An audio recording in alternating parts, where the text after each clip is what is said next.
Chapter 6 Dinosaur Valley. "Annie, look at this," Jack called. "Look what I found."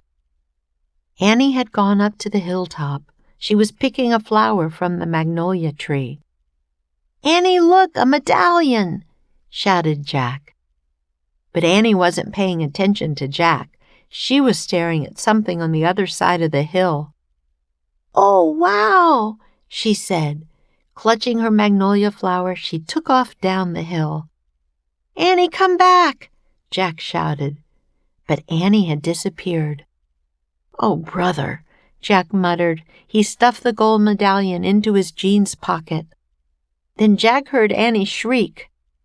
"Annie?" he said. Jack heard another sound as well, a deep, bellowing sound, like a tuba.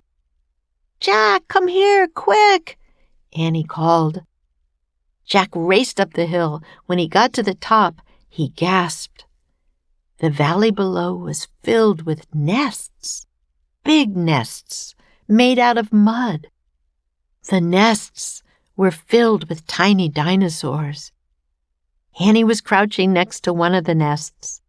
Towering over her was a gigantic, duck-billed dinosaur. "Don't panic, don't move," said Jack. He stepped slowly down the hill toward Annie. The huge dinosaur was waving her arms and making her tuba sound. Jack stopped. He didn't want to get too close.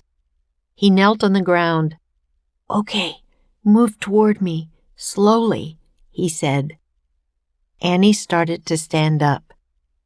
"Don't stand, crawl," said Jack. Clutching her flower, Annie crawled toward Jack. Still bellowing, the duck-billed dinosaur followed her. Annie froze. "Keep going," Jack said. Annie started crawling again. Jack inched farther down the hill until he was just an arm's distance from Annie. He reached out and grabbed her hand. He pulled Annie toward him. "Stay down," Jack said. He crouched next to her. "Bow your head. Pretend to chew." "Chew?" said Annie. "Yes," said Jack. "I read that's what you do if a mean dog comes at you." "She's no dog, Jack," said Annie. "Just chew," said Jack. Jack and Annie both bowed their heads and pretended to chew. Soon the dinosaur grew quiet. Jack looked up. "I don't think she's mad anymore," he said. "You saved me," said Annie. "Thanks." "You have to use your brain, Annie," said Jack. "You can't just go running to a nest of babies. There's always a mother nearby." Annie stood up. "Annie, don't," said Jack. Too late. Annie held out her magnolia flower to the dinosaur. "I'm sorry I made you worry about your babies," she said. The dinosaur moved closer to Annie. She grabbed the flower from her hand. She reached for another. "No more," said Annie. The dinosaur let out a sad tuba sound. "But there are more flowers up there," Annie said. She pointed to the top of the hill. "I'll get you some." Annie hurried up the hill. The dinosaur waddled after her. Jack quickly looked at the dinosaur babies. Some were crawling out of their nests. "Where are the other mothers?" Jack wondered. Jack took out the dinosaur book. He flipped through the pages. He found a picture of some duck-billed dinosaurs. He read the caption. "The Anatosauruses lived in colonies. While a few mothers babysat the nests, others looked for food." So there were probably more mothers close by looking for food. "Hey, Jack!" Annie called. Jack looked up. Annie was at the top of the hill feeding magnolia flowers to the giant Anatosaurus. "Guess what?"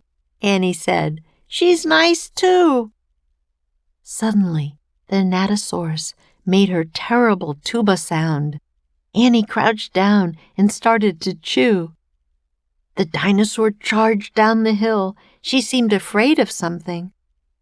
Jack put the book on top of his pack. He hurried to Annie. "I wonder why she ran away," said Annie. "We were starting to be friends." Jack looked around. What he saw in the distance almost made him faint. An enormous monster was coming across the plain. The monster was walking on 2 strong legs. It was swinging a long, thick tail and dangling 2 tiny arms. It had a huge head, and its jaws were wide open. Even from far away, Jack could see its long, gleaming teeth. "Tyrannosaurus Rex," whispered Jack.